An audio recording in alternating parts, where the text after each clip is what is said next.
오늘 저는 장로님께서 공독해 주신 말씀을 근거로 해서 지역 못 가게 나옵시다. 이런 제목을 가지고 오늘 합니다. 오늘 너무나 유명한 얘기죠. 이게 부자와 나사로 얘기는 누구나 다 아는 성경에 너무나 잘 알고 있는 얘기죠. 근데 이게 어떤 그 구절을 보면요, 그 부자하고 나사로를 이렇게 비교하면서 이렇게 얘기하고 있거든요. 서술하고 있어요. 부자를 한번 얘기해주고, 그다음에 거지 나사로 이렇게 비교해가면서 설명해주고 있는 그런 문구인데, 그러면서 뭐냐면 하나님께서 말씀하시고자 하는 의도를 이렇게 대조시키면서 부각을 시키는 거죠. 그래서 대조를 시키고 있는데 19절에 보니까 이렇게 나와 있습니다. 한 부자가 있어. 자세히 고운 배우. 한 부자가 얘기가 나오고 20절에 보니까 그런데 나사로라 하는, 자, 한 부자와 지금 나사로를 어떻게 해요? 지금 비교하고 있는 거죠. 한 부자와 나사로라는 거지를 비교하고 있어요. 그러니까 원 리치만 영어 좀 공부 좀 해야 돼. 리치만 한 부자예요. 정해지지 않은 하나의 부자죠. 한 부자하고 나사로 둘 다 어떻게 해요? 이 땅에 살았다는 얘기잖아요. 한 부자도 살고 나사로 이 땅에 살았다는 얘기인데 결국은 뭡니까? 남의 얘기가 아니라는 거죠. 남의 얘기. 이 땅에 사는 모든 사람들에게 해당되는 말씀이죠. 이 땅을 살고 있는 우리에게도 우리의 얘기도 될 수가 있다는 거죠. 그때 누가복음 16장 19절이니까 한 부자가 있어 자색 옷과 고운 배옷과 음료수 입고 날마다 호화롭게 즐기더라. 그러니까 이 부자는요, 이 땅에서 정말로 잘 입고 잘 먹고 호의호식하면서 연락하면서 정말 세상에 누릴 수 있는 모든 복은 다 받은 사람이라고 볼 수가 있죠.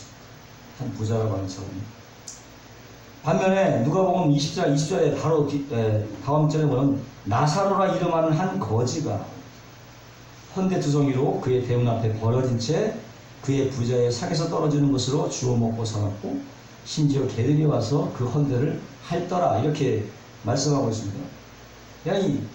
이 나사로는요, 태어날 때부터 아주 불우한 가정에서 태어난 거예요. 불우한 가정에서 태어나면서 병까지 얻으면서 늘 부잣집의 상에서 떨어지는 부스러기만을 주워먹고 살았는데 한마디로 비참한 인생을 산 거죠. 비참한 인생을 산 거예요. 그래서 재밌는 것은 이 한 부자의 이름이 여기 나와 있지 않습니다. 성경에는 한 부자의 이름이 나와 있지 않고 나사로라고 하는 사람은 이름이 딱 나와 있어요. 한 부자는 이름이 없어. 원래 이 부자는 이름이 있었어요. 다이부스라고. 이 부자 이름이 다이부스예요. 실몽을 거론했다고 하는 것은 뭐예요? 이게 실제 얘기라는 거죠. 다이부스. 그런데 그 이름을 입으로 하나님은 성경에 기록하지 않습니다. 왜 기록하지 않느냐? 하나님께서는요, 지옥에 갈 부자는 기억조차 하지 않습니다. 지옥에 갈 사람들은 기억조차 하지 않는다는 거예요. 그러나 하나님이 나사로라고 하는 이 거지의 이름은 기록을 하고 있어요. 나사로라고 하는 이름의 뜻이 뭔지 아십니까? 하나님이 날마다 저를 도우신다. 아멘? 나사로 뜻이에요. 하나님이 날마다 저를 도와주신다. 그러니까 나사로라고 하는 사람은 하루하루 하나님의 도움 없이는 살아갈 수 없는 존재인 것을 얘기해주고 있다. 이름 자체가 한 날마다 하나님의 도움으로 살아간다고 얘기하고 있어요.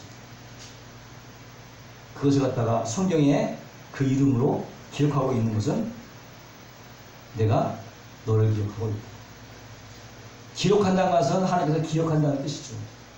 기록해서 영원히 너를 기억함으로 기록에 남기는 것이죠. 그것도 성경책에. 이게 베스트셀러 아닙니다. 모든 인류들이 보는 책 가운데 나사로 이름을 딱 새겨놓은 거죠. 그런 면에서 저와 여러분 역시도요, 나사로라고 하는 거예요. 우리 안에 본질 속으로 들어가면 사실상 우리는 이 땅에 어느 누구도 하나님의 도움을 받고 살아가지 않는 사람이 한 사람도 없습니다. 그것을 다만 잊고 살고 무시하고 살고 그냥 망각한 채 살기 때문에 그렇죠. 곰씹고 자신을 반성하고 정말로 깊은 침묵의 세계에 들어가면 하나님께서 내가 하나님의 은혜로 살았구나. 내가 와서 온 걸로 내가 알고 있지만 하나님께서 나를 얻고 왔구나. 이런 얘기 하잖아요. 우리 권사님들 그런 얘기 하잖아요. 기도 많이 하면 아니, 내가 간 게 아니고 하나님 나를 얻고 왔다. 그런 표현 많이 했어요. 찾고 깊이 들어가거든요. 다 하나님의 도움을 받고 있는 거예요. 아멘? 믿으신 거예요. 다만 우리가 그것을 인지하지 못하고 망각하고 살기 때문에 그런 것이지, 하나님은 우린 항상 나사로인 것이고 하나님의 도움을 날마다 살아가는 거예요. 하나님의 도움 없이 살아가는 사람은 이 땅에 존재하지 않습니다. 믿으시기를 주의 이름으로 축원합니다. 그러니 하나님 앞에는 무조건 감사할 게 없는 거예요. 감사한 거죠. 살아서 움직이는 것 자체가 뭐 여러 감사의 조건을 뭐 아주 거창하게 뭐 찾을 필요 없어요. 내가 걸어 다니는 것도 감사하고 숨을 쉬는 것도 감사하고 생명 주신 거 감사하고 다른 거 없어요. 그것이 감사합니다. 그러나 세상 사람들은 어떻게 해요? 세상 사람들은 다르죠. 세상 사람들은요, 이병철이나 정지용 같은 부자들을 기억해도요, 설역에 있는 노숙자들은 기억하지 않습니다. 기억하지 않아요. 또 하나, 나사로라고 하는 이름은요, 구체적으로 언급하고 있다는 얘기는 이 얘기가 되게 비유가 아니라는 얘기잖아요. 실제 얘기. 실제 얘기라는 것을, 실화라는 것을 알려주고 있고요. 그렇지 않고 그저 비유나 교훈을 주는 말이었다면 나사로라는 이름을 굳이 쓸 필요가 없지. 교훈만 줄 거라면. 자, 그러면서 이 둘을 비교하는데 부자는 그 이름을 기록하지 않고 그저 한 부자면요, 불특정 다수예요. 불특정 다수, 정해지지 않은 다수를 얘기하는 거예요. 한 부자라고 하는 것은 다시 말하면 모든 사람을 대표하고 있는 거죠. 이 한 부자는요, 모든 사람을 대표하고 있는 거예요. 어떤 사람? 나는 부자다. 나는 부족한 것이 없다. 난 예수님이 없어도 만족하다. 에? 이런 사람들 싸잡아서 한 부자에 끼워넣는 거예요. 그러면서 하나님 뭐라고 얘기하시는 거예요? 그러면서 너도 그 한 부자가 될 수 있다. 이렇게 말씀하시는 거예요. 너도 그 한 부자에 속할 수가 있다. 무엇보다 여러분, 하나님이 기억하시는 사람들이 되시기를 주의 이름으로 축원합니다. 자, 그런데 이제 장면이 바뀌어서요, 거지도 부자도 다 죽어버렸어요. 22절에 보니까 이에 그 거지가 죽어 천사들에게 받들려 아브라함의 품에 들어가고 부자도 죽어 장사가 돼요. 아마 거지가 먼저 나온 것으로 봐서 거지가 먼저 죽었던 것 같고 나중에 부자가 죽었던 것 같아요. 아마 거지 나서로는 그때 흰놈의 골짜기라고 쓰레기장 같은 데가 있어요. 보통 장례식을 치르지 못한 돈이 없어서 하는 사람들은 그냥 쓰레기장에 버려요. 그러면 까마귀 떼가 와서 그냥 그 지옥으로 비유를 했거든요. 온갖 막 죽은 사람 시체가 거기 있으니까 까마귀 떼가 와서 막 그런 것이 있었어요. 아마 거지 나사로는 아마 거기에 버려지지 않았을까 생각이 돼요. 반면에 부자는요, 꽤 정말 호화로운 장례식을 했겠죠. 그러나 중요한 것은 뭐냐, 얼마나 장례를 잘 치렀느냐, 얼마나 좋은 관을 많이 썼느냐, 얼마나 하객이 많이 왔느냐, 그런 게 아니고 둘 다 죽었다는 사실. 둘 다 죽었습니다. 여기서 하나님은 우리에게 뭔가를 말씀하고 싶은 거예요. 인간은 거지로 죽던 부자로 죽던 모두가 어떻게 죽는다. 이 사실이죠. 인간치고 이 죽음에서 자유로울 사람이 어디 있겠어요? 한 사람도 없는 거죠. 아침에 눈을 먼저 뜨면 먼저 내 몸부터 챙기다가 내 몸이 어떻게 되는지 하자. 몸부터 신경을 쓰게 되죠. 죽음을 늘 염두에 두고 있는 거죠. 예전에 은찬이가 침대에서 딱 떨어진 적이 있어요. 욕조에서 칫솔질하고 있는데 갑자기 붕 소리가 나요. 그러더니 으악! 비명 소리가 입은 거 하고 갑자기 들어갔다 보니까 입에서 막 피가 나는 거예요. 야, 이 벌려봐 했더니 이 사이에 피가 쭉 흐르는 거예요. 약간 거기서 피가 생겼어요. 제가 그거를 확인하기 전까지 무슨 생각이 들었겠어요? 다행이지. 보는 거나 별거 아니까 다행인데 그 전까지는 무슨 생각이 들었겠는가? 아마 다 똑같은 생각을 했을 거예요. 죽음을 염두에 두고 있는 거죠. 혹시나 이러다가 죽음 앞에 자유를 살아가는 이 사람은 이 땅에 한 사람도 없다고 하는 것입니다. 자, 바로 진짜 얘기가 바로 여기서부터 시작이 되는데, 이제 부자도 죽고 거지도 죽었는데 나사로는 천사에게 받들려서 아브라함의 품에 들어갔습니다. 아브라함의 품에 들어갔다는 것은 뭐 똑같은 얘기예요. 아브라함의 품이나 낙원이나 천국이나 다 같은 말이에요. 뭐 아브라함의 품이라고 뭐 이렇게 품에 들어가면 천국이 아브라함의 품이고 천국이 낙원이고 아브라함의 품이고 다 그런 것이죠. 우편강도에 예수님께서 뭐라고 말씀하셨습니까? 너가 나와 함께 낙원에 있으리라. 이 역시 천국의 다른 이름이죠. 똑같은 이름. 자, 그래서 천국에 간 거죠. 아브라함이 생각했던 천국에 나사로는 갔어요. 그 후에 부자도 죽었는데 그가 간 곳은 음부, 지옥이죠. 지옥에 가게 되었다고 하는 것입니다. 성경이 이것을 공개하는 이유가 뭐냐? 죽음 이후에 다른 세계가 있는 걸 우리에게 공개하는 거예요. 다른 세계가 있다는 걸 우리에게 공개해 주는 거예요. 그런데 이 두 사람은 세상 사람들의 모든 기억 속에 사라지고 말았죠. 그 어느 누구도 그 사람을 기억함이 없습니다. 그 이후에 그들이 어떻게 됐는지 그 이후의 삶에조차 관심조차 갖지 않았습니다. 누구만 알고 있느냐? 그 두 사람의 운명을 하나님만이 두 사람의 운명을 정확하게 알고 있었어요. 평생 거지로 살던 나사로는 천국에 가 있고 평생 먹고 마셨던 부자는 지옥에 너무나 고통스러워하고 있는 거예요. 이것은 우리가 이 땅에서 무엇을 추구하고 가야 되는가에 대한 답을 주고 있는 거죠. 어떤 것에 대해서 더 많은 가치를 부여하고 살아가는가. 이 도전적인 질문을 하나님께서 이 문맥을 통해서 이 말씀을 통해서 모든 인간에게 도전하고 있는 거예요. 질문을 던지고 있는 거예요. 너는 어떤 삶을 살래? 이렇게 던지고 있는 거예요. 도전적으로. 너가 만약 여기에 답을 하지 못하면 너는 참 어리석은 인생이다. 그렇게 보시고 참 어리석다. 어떤 부자가 있어서 양식을 쌓아놓고 싶어서 창고에 가득 쌓았는데 하나님께서 그래요.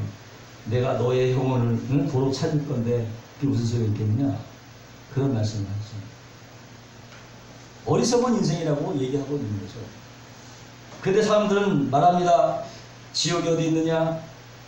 특히나 지식이 좀 있고 많이 배웠다고 하는 사람들은 이 지옥이란 말을 아주 듣기 싫어하죠. 너 지옥이 있으면 가봤냐? 이제 묻기도 한다는 거죠. 근데 이 말씀은 예수님 입에서 나오시는 말씀이에요. 예수님 입에서 나오시는 말씀입니다. 왜 이것을 확실하게 얘기하느냐? 예수님만이 지옥의 실상을 알기 때문에 얘기할 수 있는 거예요. 지옥을 아까도 얘기했던 게헨나라고 했는데 아까 예수님 당시에 흰놈의 골짜기라는 데가 있었죠. 깊지 아니한 골짜기인데 성령에서 나온 모든 쓰레기를 다 태우고 갖다 버리는 거예요. 제사드리기에서 나온 뼈다귀나 뭐 짐승 가죽이나 찌꺼기를 쌓아놓고 태우곤 했었습니다. 짐승만 태우는 것이 아니라 아까 같이 나사 같은 시체도 태우기도 하는 것이죠. 그래서 그 골짜기는 까마귀 떼가 떠날 리가 없었던 것이죠. 그것을 바로 예수님은 그걸 아시고 그것을 지옥으로 비유하고 있는 거예요. 지옥으로.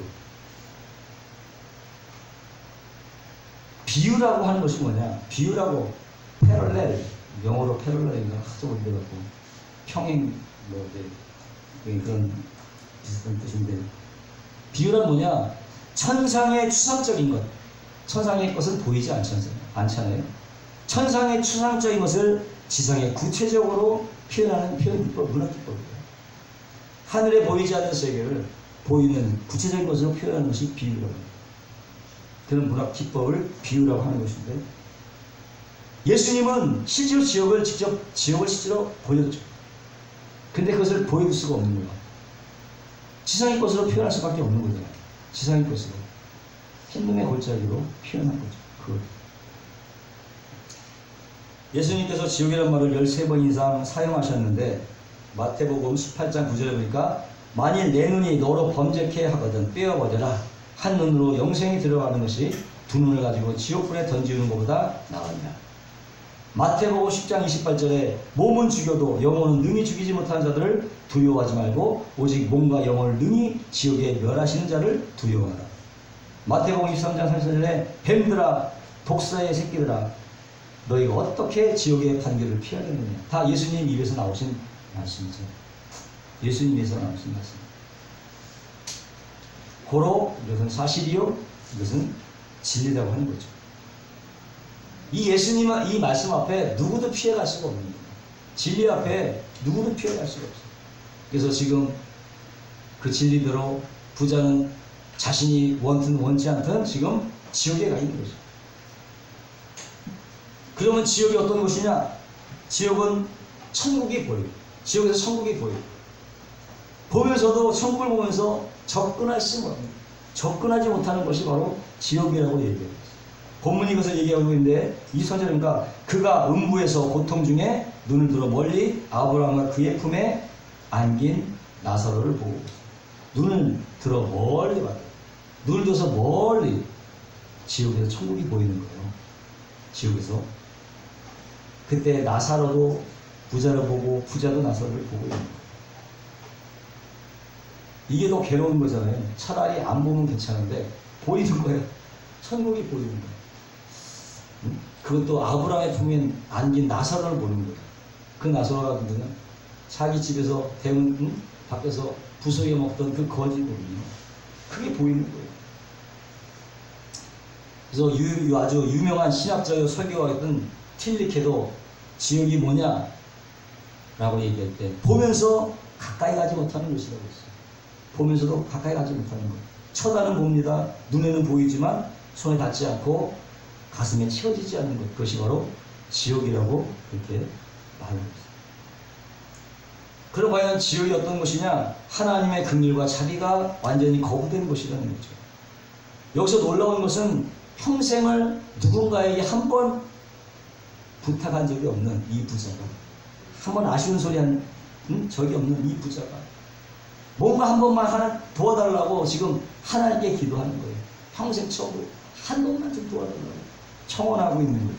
24절에 보니까 불러 이르되 아버지 아브라함이여 나를 긍휼히 여기사 나사로를 보내어 그 손가락 끝에 물을 찍어 내 혀를 선을 켜소서 내가 이 불꽃 가운데에 괴로워하나이다. 자, 그래서 지옥의 표현을 이렇게 생생하게 할 수 있을까? 리얼하게 표현을. 손가락 끝에 물을 찍어서 내 혀를 선을하게 해달라는 얘기잖아요. 다른 거 없어요. 청원하는데 한 가지 부탁을 하는데 다만 손가락 끝에 혀를 물방울 묻혀서 혀 끝을 선을 해달라는 그 부탁입니다. 정말로 이 지옥의 그 처절한 고통을 이보다 더 리얼하게 표현할 수는 없는 거죠. 그러니 평생 한 번도 기도하지 않은 사람이 지옥에 가서야 기도를 하는 거죠. 왜? 세상에서도 그렇듯이 이 지옥에서도 부탁이나 청탁이 통할 줄 알았던 거죠. 그래서 주제넘게 지금 하나님께 아주 간절히 부탁적으로 기도하고 있는데, 기도 드린다는데 하나님은 거기에 대해서 단호하게 NO! 안 된다.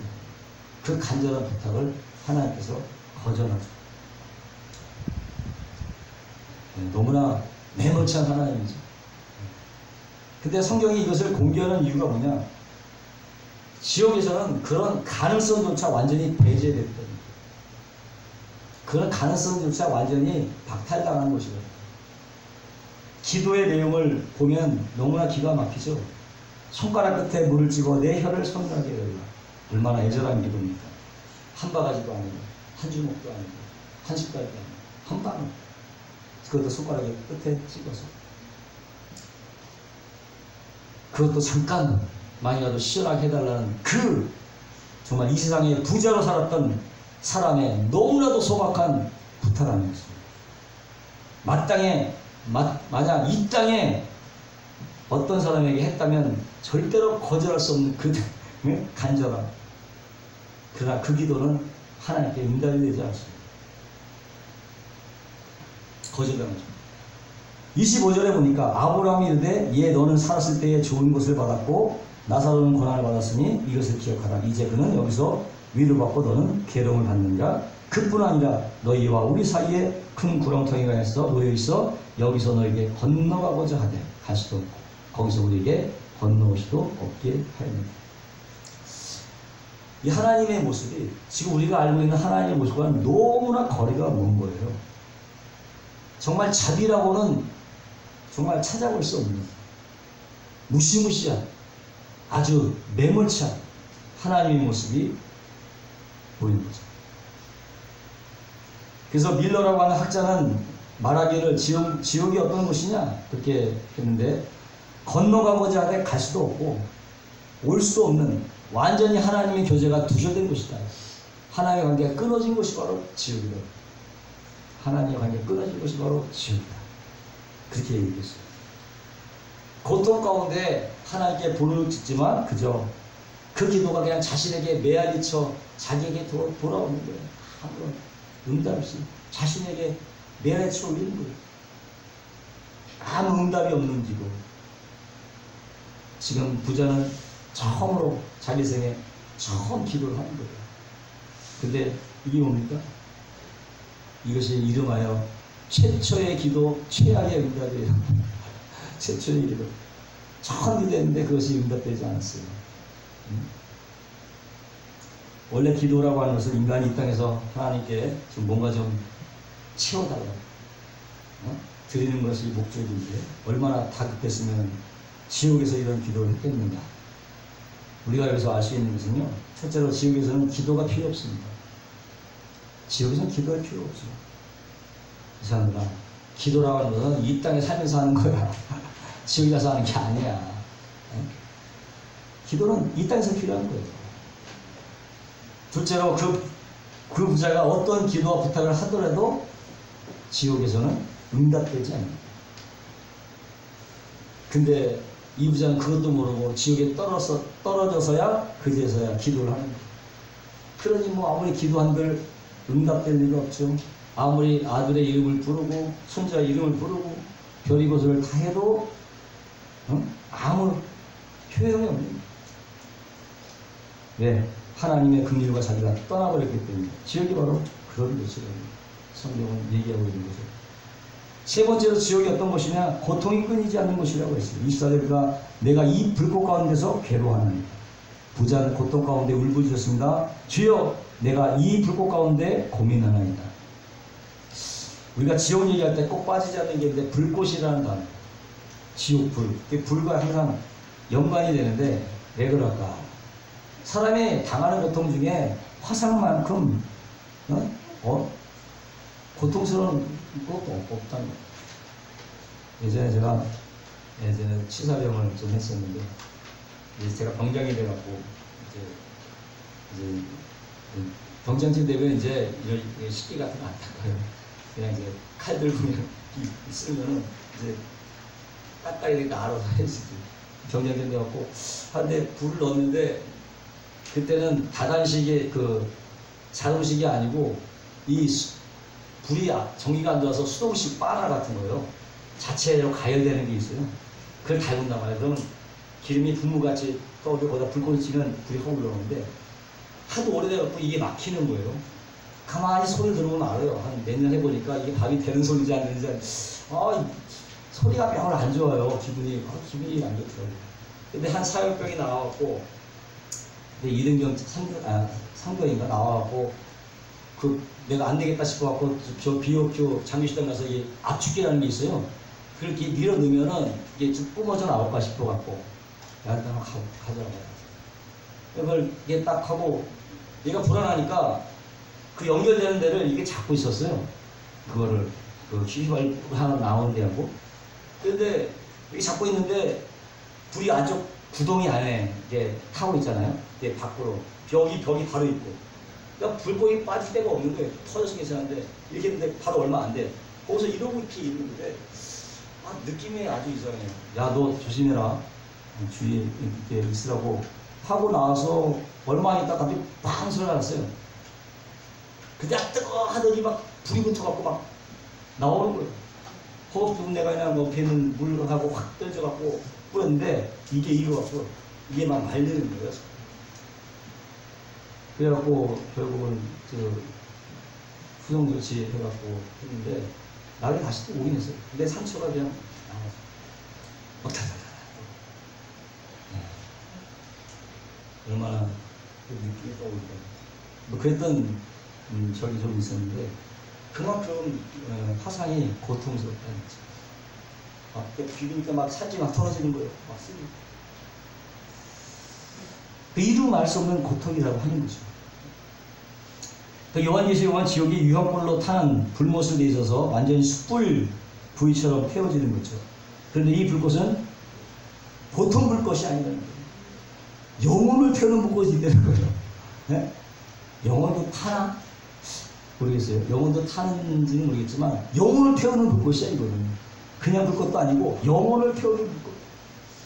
만약 물질을 태우는 불꽃이라면 영혼은 물질이 아니기 때문에 뭐 지장만 할 게 없죠. 근데 이 불꽃은 영혼을 태우는 불꽃이 돼요. 영혼을 태우는 불꽃. 그것도 잠시 태우는 게 아니라 영혼을 태운다는 거예요. 육체의 불꽃도 뜨거운데 영혼을 태우는 불꽃이라는 거예요. 1880년에 토스토예프스키가 쓴 카라마초프의 형제라는 작품에 뭐 이런 말이 써있다면 만약 지옥의 불꽃이 물질을 태우는 불이라면 오히려 사람들은 더 좋아할 것이다. 왜냐하면 그 불의 뜨거움 때문에 정말 느껴야 되는 마음의 고뇌를 잊어버릴 수가 있기 때문에 그렇게 표현했어요.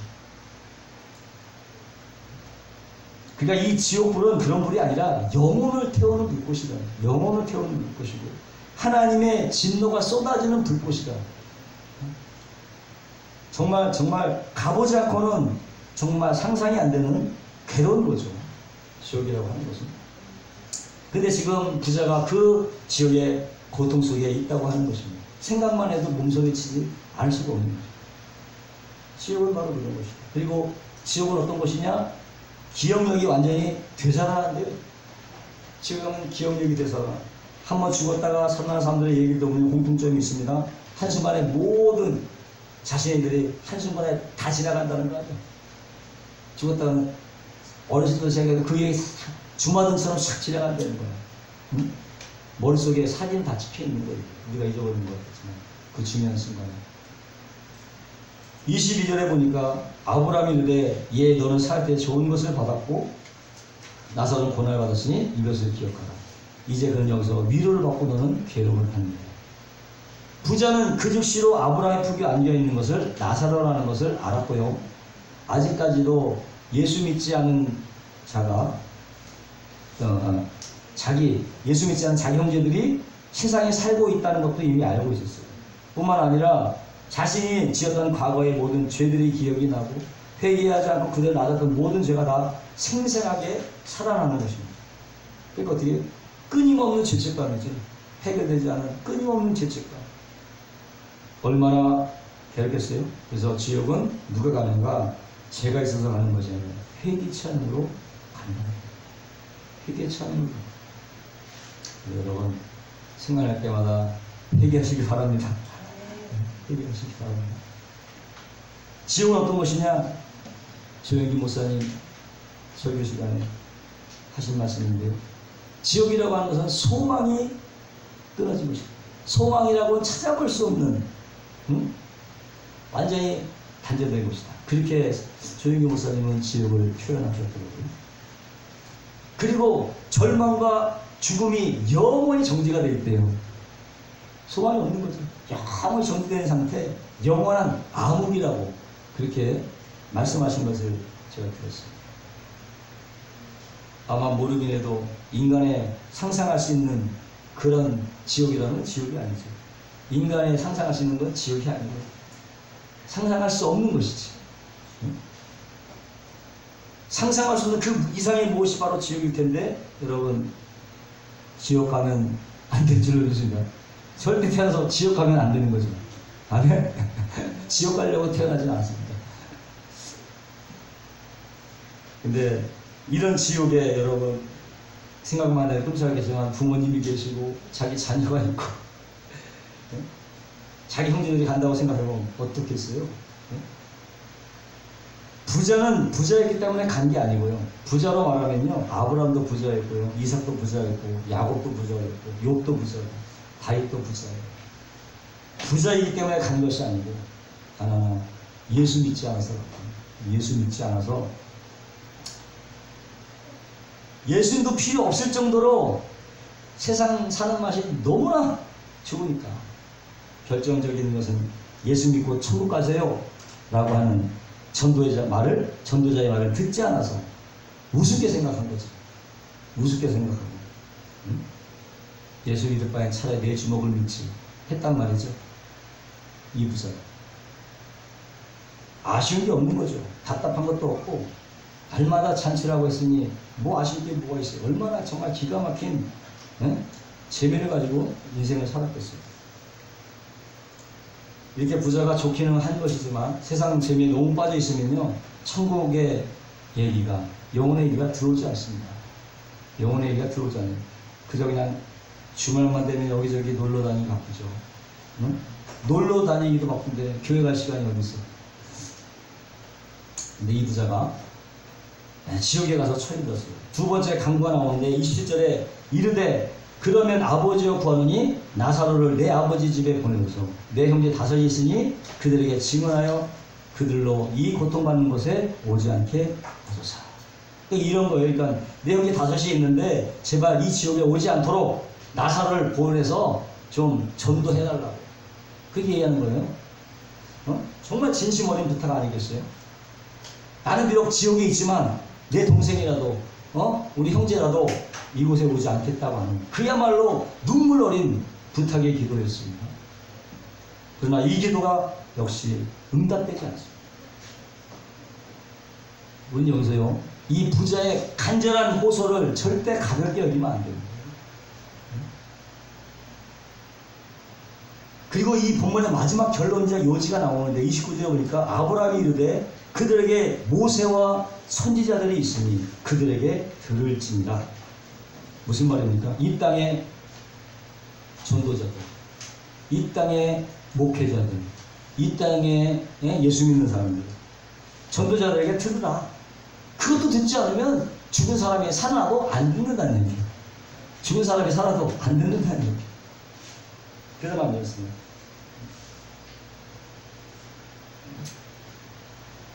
그러자 부자가 말하는 거잖아요. 3절에 그렇지 아니하이다. 아버지 아브라함이 만일 죽은 자에게서 그들에게 가는 자가 있으면 회개리다. 이르되 모세와 선지자들에게 듣지 않으면 비록 죽은 자 가운데서 살아나는 자가 있을지라도 고난을 받지 아니하니라. 하나님은 너무나 잘 알고 있는 거예요. 그러니까 부자 생각에는 죽은 자가 살아나서 전도하면 믿을 것 같은데 하나님은 아닙니다. 이 땅에서 전도자의 말을 듣지 않은 사람이 죽었다 살아난다고 해도 절대 믿지 않습니다. 근데 실제로 그렇습니다. 안 믿어요. 처음에는 확 관심 줘서 믿는 것 같지만 그거 되는 게 아니에요. 여러분 성령 받으시길 바랍니다. 성령의 역사가 있어야 돼요. 억지로 되는 게 아니에요. 믿습니다 100번 외운다고 되는 게 아니에요. 불공처럼 뭐 몇 번 중얼중얼 된다고 믿음이 생기는 것도 아니고 성령 받으시기 바랍니다. 아이들 요번엔 기회가 없죠. 제가 다음에 내년에는 꼭 성령 대망이 한번 애들 보내야 될 것 같아요. 또래들이 하는 걸 보고 도전을 받아야지. 막 기도하는데 막 여기서 밥만 터지고 그러면 이게 뭐야. 그런 분위기 속에 한번 성령 받아야지. 그러니까 죽은 사람이 다시 살아도 살아서 이야기해도 믿지 않는 사람은 믿지 않는다는. 그래서 하나님은 비상수단 쓰죠. 사업으로 치고 병으로 치고 자녀로 치고 그래야 꼼짝 못해. 왜 그렇게 해서라도 지옥 가는 길을 막고자 하는 것이죠. 부자는 여러분 자식이 없어서 돈이 없어서 연애가 없어서 지옥에 가는 것이 아닙니다. 예수가 없어서 가는 겁니다. 부자가 뭐 나쁜 일을 해서 지옥에 있는 것이 아니고 예수 믿지 않아서 지옥에 있다고 성경은 말씀하고 있는 거예요. 그 전도할 때 여러 말 필요 없어요. 예수 믿고 구원받으세요. 이 말 몇 개 필요 없어요. 네? 예수 믿고 천국 가세요. 이보다 더 무게 있는 말은 없는 거예요. 다른 설명이 필요 없는 거예요. 할렐루야. 그러므로 여러분, 때를 어떤지 뭐든지 전도해서 예수 믿게 해야 될 줄로 믿습니다. 지옥은 예수 믿지 않는 사람들이 가는 것이에요. 그래서 어쩌든지 지옥 가기 전에 그들의 발걸음을 멈추게 만들어야 될 줄로 믿습니다. 주위 사람들 보시면 아직까지 예수 믿지 않는 가족, 친지들이 얼마나 많이 있어요. 뻔히 지옥문 들어가고 있는데 그 사람의 비유나 맞추면서 적당히 침묵하고 있다면 그는 아주 잔인한 사람이지. 잔인한 사람인 거죠.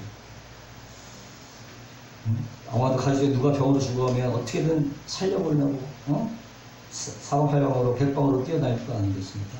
좋다고 하는 자는 얼마든지 먹이고 살릴 수만 있다면 뭐든지 할 것인데 그렇게 살려놓으면 얼마 더 살아요? 기껏해야 몇십 년 더 사는 거예요. 그렇게 갖고. 근데 이건 몇십 년이 아니라 이건 영원한 지옥의 고통으로부터 받으러 가는데 그래서 보고 가만 그냥 있었다. 어떤 수를 써더라도 지옥으로 끌려가는 것을 막으려 하겠죠. 그런데 알고도 참 어리석은 게 인간이죠. 단지 20, 30년 편히 살려고 몇십 년 들어서 생명보험이나 상위보험은 들면서 영원한 천국의 보험은 관심도 없어요. 여러분 오직 예수 믿는 길밖에 없습니다. 할렐루야. 예수님은 오늘 말씀을 통해서 천국과 지옥이 있다는 것을 보여주기보다는 우리 믿는 자의 사명이 얼마나 귀중한가를 얘기해주고 있는 거예요. 네? 전도자의 그 자리를 하나님께서 인정해 주는 거예요. 천국과 지옥을 보여주는 게 아니라 너희 책임이 얼마나 중요한가를 얘기해 주고 있는 거예요. 믿는 자의 사명을 드러내는 구절이에요. 네? 아멘? 아멘. 믿으시기 바랍니다. 전도는요 그저 교회가 부흥하기 위해서 하는 것이 아니에요. 부흥의 수단으로 전도하는 게 절대 아니죠. 지옥문을 닫아버리고 천국문을 여는 중차대한 문제라고 합니다. 전도는 예수님께서 이 땅에 오신 목적이고 사명입니다. 그리고 이 사명을 이루기 위해서 새벽 오히려 미명에 한가운데 가서 기도하시고 능력받게 해서 능력받아서 병 고치고 귀신 쫓아내고 복음을 전파하시고 승천하시고 복음을 전파하고 명령하셨어요. 지상명령. 그래서 어떤 교회는 이거를 지상명령 이게 타이틀을 갖고 그거만 또 해갖고 엄청나게 부흥하는 우리 목사님, 제가 옛날에 했던 목사님 그게 지금도 부흥하고 있어요. 거기는 막 지역정대 짜고 해갖고 방언으로 1시간 이상을 해. 목사님도 와서 거기서 방언 그 집사들한테 방언 기도받고 있어. 칭찬한다고. 손문수 목사님 동탄 순복음 지금 저번에 갔는데 여전히 뜨겁게 기도하시더라고요. 그 목사님은 5, 6시간 기도해서 아침 새벽부터 10시까지 하시더라고요. 새벽에 아주 빡세게 훈련 받았습니다. 역시 기도 많이 하시니까 하나님께서 도와주십니다. 저는 좀 기도 더 해야 될 것 같아요. 어쨌든 복음 전파에는 상급이 있다고 하는 거예요. 상급. 디모데 4장 7절에 나는 선한 싸움을 싸고 나의 달려갈 길을 마치고 믿음을 지켰으니 이제 후로는 나를 위하여 의의 멸류관이 예비되었으므로 주 곧 의로우신 재판장이 그날에 내게 주실 것이며 내게만 아니라 주의 나타나심을 청한 모든 자에게 이르리라. 이것은 사도 바울의 죽음을 앞두고 영적인 아들 디모데에게 한 말씀이죠. 말씀인데 여러분 죽을 때 농담하고 죽는 사람이 어디 있겠어요? 다 정말 중요한 얘기를 하고 싶잖아요. 농담하고 죽는 사람 별로 없잖아요. 마찬가지로 사도 바울도 죽음을 앞두고 영적인 아들 디모데에게 말하는 것입니다. 내가 선한 싸움을 싸우고 달려갈 길을 마치고 믿음을 지켰으니 이제 후로는 의의 멸류관이 예비되었다. 사도 바울은 그러니까 분명한 목적을 가지고 인생을 살았다고 합니다. 제가 그렇죠. 목적이 있는 인생과 없는 인생은 크게 다릅니다. 목적을 분명히 갖고 살았어요. 나는 선한 싸움을 싸웠다. 선한 싸움을 싸웠다는 거예요. 이스라엘 싸움이 무슨 싸움입니까? 뭐 그냥 육체의 싸움이 아니죠. 이스라엘 싸움은 믿음의 싸움입니다. 내 안에서 일어나는 내적인 싸움입니다. 우리 마음속에 일어나는 사탄과 영적 전쟁을 합니다. 추장이 있잖아요. 소년이 추장한테 물었잖아요. 묻잖아요. 내 안에 흰말이 늑대와 검은 늑대가 있는데 누가 이기냐고. 이 싸움이 누구에게나. 이 싸움에서 사도 바울은 이겼다고 고백을 하는 것입니다. 저와 여러분 역시도요, 성령 충만함 받아서 이 선한 싸움에 승리하는 믿음의 용사들이 다 되시기를 주의 이름으로 축원합니다. 달려갈 길을 마쳤다. 달려갈 길을 마쳤다고 하는 얘기는 분명한 목적지가 있었다는 거죠. 그렇지 않아요? 달려갈 길, 목적이 보이니까 그 얘기를 할 수 있는 거예요. 달려갈 길. 분명한 목적지가 있고 거기 가는 코스가 정해져 있다는 거죠. 때문에 우리의 신앙생활은 상관없이 이때는 이렇게 저때는 저렇게 하는 것이 아니고 분명한 목적을 향하여 나아가야 될 줄로 믿습니다. 각자의 사명을 발견하는 것입니다. 각자의 사명. 그리고 이 사명이 있는 사람은요, 세상 풍파에 쉽게 요동하지 않고, 그러므로 여러분 각자의 사명을 발견하시고 사명을 받은 사람은 생명을 놓고 여러분 달려가시기를 주님의 이름으로 축원합니다. 또 한 가지 믿음을 지켰다고 했어요. 7절에 보니까 믿음을 지켰다. 바울은 이 믿음이 없어질 금보다 귀하다고 얘기했어요. 금을 우리가 얼마나 잘 숨깁니까? 잘 지킵니까? 장롱 속에서 꽁꽁 숨겨놓고 잘 지키죠. 근데 믿음은 그 금보다 더 귀하다고. 그러니 얼마나 잘 지켰겠어요. 여러분 생명으로 주어진 믿음을 잘 지켜나가시기를 주의 이름으로 축원합니다. 그래서 외치는 것입니다.